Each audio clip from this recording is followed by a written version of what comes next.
Imagine standing right on the sidewalk in front of your own home. You're watching the roof cave in, watching the flames just consume absolutely everything you own. Right, your clothes, your photographs, your hard drive. Exactly. Your entire curated life. And as you stand there feeling the heat on your face, you feel nothing. Absolutely blank. Yeah. No rising panic in your chest, no crushing grief, just this mild, detached curiosity about what the universe is going to do next. Which, I mean, for most of us, that scenario sounds like a symptom of deep psychological shock. It really does. But what if that level of absolute impenetrable detachment is actually the ultimate life hack? The pinnacle of escaping the modern grind. Right. And it really forces you to reevaluate the small things we do to manage our daily stress. Oh, for sure. We try to optimize our inboxes. We meditate for 10 minutes on some app. We take ice baths. Right. The typical stuff. But when you zoom out and look at what it actually takes to fundamentally sever your psychological dependence on the world around you, well, those little life hacks start to look like, I don't know, putting a Band-Aid on a broken leg. Yeah. That brings us to the fascinating and frankly highly specific text we are diving into with you today. It's a really unique piece. It is. It's a text from November 2019 by an author named Su Feng. It was translated by Kinyu, edited by Kair, and it carries this incredibly bold title, Analyses of the Nature of Celestial Beings. And it essentially outlines a framework, right? Yeah, it outlines 8 specific characteristics you need to possess to achieve this elevated immortal state. And just to set the stage, our mission today is to look at this text strictly as a radical psychological framework. Right, we aren't here to preach. Exactly. We're not trying to convert you to a new belief system. The goal of this deep dive is to extract the wisdom from these characteristics because they deeply challenge our modern everyday anxieties. They really do force us to question the bedrock of how we view wealth, relationships, and this pervasive illusion of control that we all desperately cling to. The illusion we all love so much. Okay, let's unpack this. Let's do it. So the very first theme the text introduces is this concept of total, unfettered, radical surrender. Radical being the key word there. Yeah. It states that a celestial being leaves absolutely everything to fate and possesses absolutely nothing. And when the author says nothing, I mean, they mean it in the most extreme, literal sense imaginable. Like zero. The text argues that you do not possess the sky, the earth, real estate, money, or power. And it pushes even further into the personal sphere, which is where it gets really uncomfortable for a lot of people. Right, because you do not possess your relatives, your lovers, or any organizational affiliations. None of it. Every single thing, according to Xue Feng, belongs to the greatest creator and to nature. You're just, merely passing through. The psychological mechanics of that shift are staggering if you try to apply them. Think about how much of the human ego is tied up in the concept of ownership alone. Oh, completely.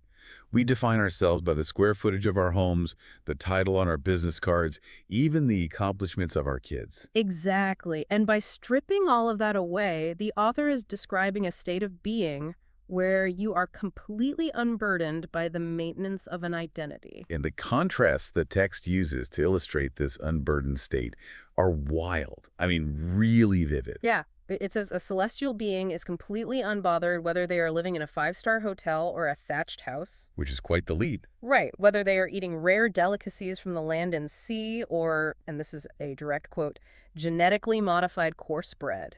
Or even moldy leftovers. Moldy leftovers. Yeah, the stance is entirely come what may. You are never doing anything while allowing all things to happen through Tao. You work at sunrise, you rest at sunset, and you accept whatever is put in front of you. It is the absolute ultimate rejection of the hustle culture that completely dominates modern society. Right, because you are surrendering the management of your life to Tao. Meaning you harbor no fixed ideals, no desperate wishes, no rigid 5-year plans. No frantic pursuits. You operate on this profound trust that nature is going to arrange everything perfectly, even if that arrangement involves, eating stale bread. Okay, but I have to push back on the practicality of this for you, the listener. Go for it. Moldy leftovers. Yeah. Possessing literally nothing. I mean, it is very easy to say float down the river of life when you are a monk on a mountain. Sure. But how does an everyday person living in a modern capitalist society actually apply this? You can't just call your bank and tell them that Tao is managing your 30-year mortgage now. Right. No, that is the exact friction point most people hate when encountering this kind of extreme philosophy. It's unavoidable. But the text isn't necessarily demanding that you seek out poverty or like intentionally dig through the trash for moldy food. The underlying mechanism here is the elimination of fear. Ah, so you mean the fear of losing what you've accumulated? Exactly. If you possess nothing internally, if you have successfully detached your core identity from your bank account, your professional reputation, and even your physical comfort, you become psychologically untouchable. Because there's nothing left to attack. Right. You don't lay awake at night worrying about a stock market crash because your sense of self-worth isn't invested in the market. Yeah. You don't worry about being insulted or degraded because your ego isn't tethered to other people's opinions. This makes a lot of sense. And the text offers this highly pragmatic rule of thumb for moving through the world without this fear. It says, if you meet water, erect a bridge. If you meet a mountain, open a road. If you meet neither, build neither. Oh, if you meet neither, build neither. That is a brilliant way to describe abandoning anxiety. It really is. Because so much of modern life is spent building bridges over dry land. Yeah. Just because we are terrified it might rain next year, you know? We over-prepare for disasters that never arrive, and it just exhausts us. And the author explicitly warns against this. Do not sow in winter, and do not pull up seedlings in spring to try and help them grow faster. You cannot force the universe's timeline to bend to your anxiety. Right. It requires radically accepting the season you are currently in, whether it is a season of abundance or a season of moldy bread. Okay, so if a person actually manages to achieve that level of detachment from physical possessions and future outcomes, their entire moral compass would inevitably shift. Oh, completely. If you don't care about stuff and you aren't afraid of losing your status, how do you deal with the rigid rules of human society? And that brings us to a fascinating concept in the text that I like to call the grandaunt and grandpa clause. Yes, the language in this section is incredibly vivid. It is. It deals with conducting yourself limitlessly and following situations flexibly. The phrasing is highly entertaining. The author writes, I, grandaunt, as long as I am not hurting any other person, society, or nature, can make myself as comfortable as I choose. And similarly, I, grandpa, can be as happy as I want to be. So good. To understand why a celestial being adopts this mindset, we have to look at why human beings cling to rules in the first place. Well, we adopt dogmas, we follow rigid religious precepts, and we conform to societal expectations because they offer a false sense of safety. Right, they guarantee our inclusion in the tribe. But the celestial being abandons dogma because they've realized that this safety is a total illusion. Yeah, the text notes that even Buddha has no set rules. Yeah. Because true wisdom conforms dynamically to the situation at hand. You adapt. You stop performing your suffering just to prove to society that you are a good, rule-following citizen. Now, the text also introduces a phrase that, I have to admit, initially tripped me up a bit. Oh, which one? It says a celestial being is being amorous everywhere but never attaching importance to affection. When I hear the word amorous, my mind immediately goes to romance or, like, passion. Sure, that's the common association. But we just spent all this time discussing how we shouldn't get attached to any person, country, or system. So what does amorous actually mean in this context? Yes. It is a translation nuance, and it requires looking at the broader picture the author's painting. In this context, amorous everywhere translates to a state of radiating deep mercy in your words and actions. Radiating mercy. Yeah, it means showing profound grace to the people you encounter, to animals, to nature. You never push a situation to a bitter impasse. You never back an opponent into a corner just to win an argument. Exactly. You treat the world gently. Okay, so it's a broad, unconditional compassion rather than a possessive romantic love. Precisely. But the crucial caveat the text provides is that you must never let this radiating affection bind you. Right, because you can be deeply loving without being tethered. The author explicitly warns against attaching too much importance to an organization, a political party, a country, or even a specific person. Because the moment you weigh yourself down with heavy, rigid loyalties, you trap yourself in human drama. You lose the ability to be natural and unrestrained, which means you literally lose your celestial nature. So you have to be compassionate, but with boundaries made of absolute steel. Yes. And that idea, deep mercy without attachment, leads us to what is arguably the most controversial and jarring concept in the entire text. It really is a tough pill to swallow for a lot of people. It deals with what happens when a celestial being encounters true, visceral suffering. The philosophy demands a very hard look in the mirror right here. The text states that a celestial being feels no mercy or pity, but is natural and unrestrained. Feels no mercy or pity.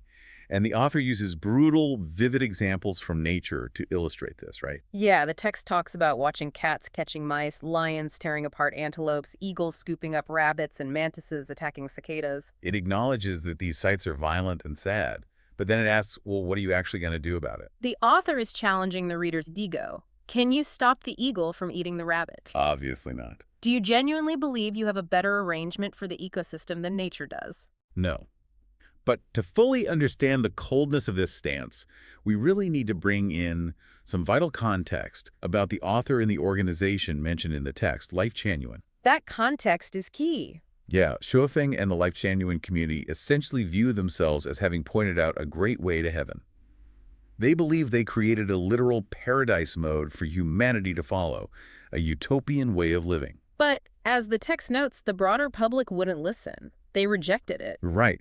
So the author argues that when you look at the world and see people crying and shouting about the miseries of society, you must treat their suffering with no mercy because the solution was offered and ignored. And that historical context adds massive psychological depth to the text.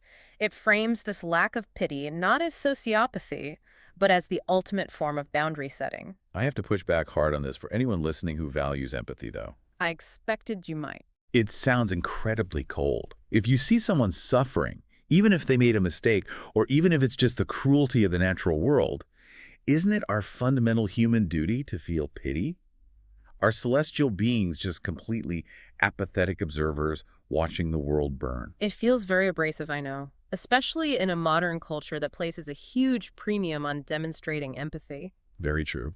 But the text is asking us to differentiate between taking useful action and engaging in emotional self-destruction. Okay, unpack that a bit. The author's arguing that if you literally cannot change a situation, if it is the inescapable design of nature, like the lion hunting the antelope or the stubbornness of human behavior that refuses to change, then feeling pity accomplishes absolutely nothing. All it does is drain your vital energy. Right. It's a harsh critique of performative grief. Oh, wow. Yeah, we see this all the time today. People doom scroll through feeds of global tragedies, absorbing immense amounts of pain over situations they're literally incapable of altering, just to prove to themselves that they care. Yeah, that's such a common modern experience. And the text argues that a celestial being refuses to manufacture misery for themselves. They face frustration elegantly, they handle it with style. They don't cling to grievances. Exactly. And they even welcome their own death with a smile rather than resisting the inevitable with terror. Okay, so if a celestial being is this detached from physical possessions, and they refuse to get tangled up in pity or human drama, the logical question is, what does their actual life look like? Right, what they do all day. Are they just emotionless robots floating through the world? Because frankly, that sounds incredibly boring. Well, the final sections of the text reveal a really beautiful twist. The celestial being is actually incredibly joyful, deeply capable, and highly selective about how they spend their time. They exercise stringent social curation.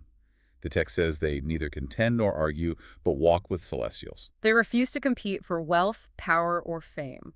But more importantly, they refuse to argue with people over who is right or wrong, or what is good or evil. Just think about the sheer volume of mental energy you would save if you simply stopped arguing with people. I can't even imagine. It would be amazing.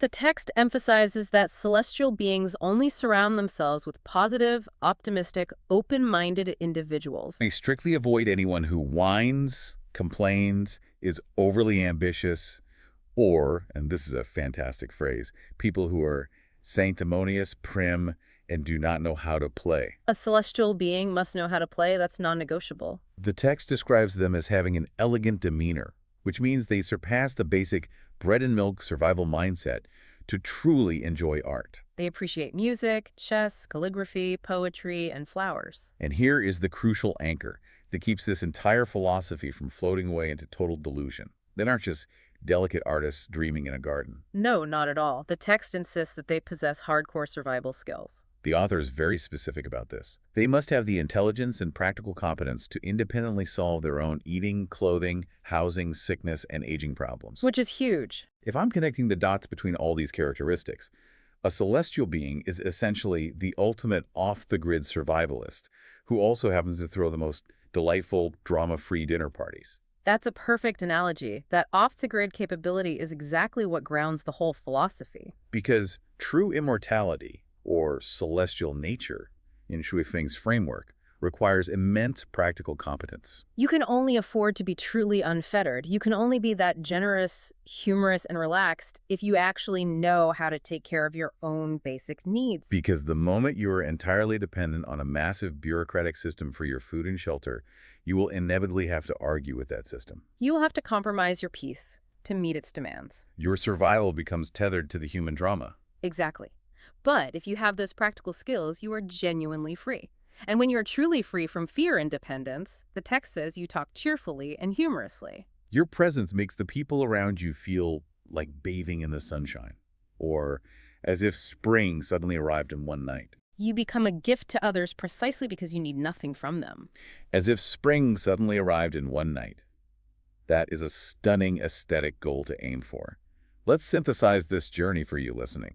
We've unpacked the Feng's characteristics of a celestial being, and it really offers a radical recipe for navigating our modern, overloaded lives. It flips our usual priorities completely upside down, demanding a total rewiring of how we seek security. It starts with radical acceptance, finding perfect contentment even if all you have is a thatched roof and stale bread. It demands absolute emotional boundaries against the things you cannot control, refusing to drown in the unchangeable brutality of nature or the stubbornness of society. It asks you to drop the endless arguments, drop the desperate need to be right, and instead pair high-level, independent survival skills with a playful, artistic sense of humor. It is the complete dismantling of the anxious ego, replaced by a joyful, untouchable competence. It leaves us with some heavy, challenging concepts to chew on as we navigate our own lives. And as we wrap up this deep dive, there is one final, lingering question to ponder, drawn straight from the extreme edges of this text. Right.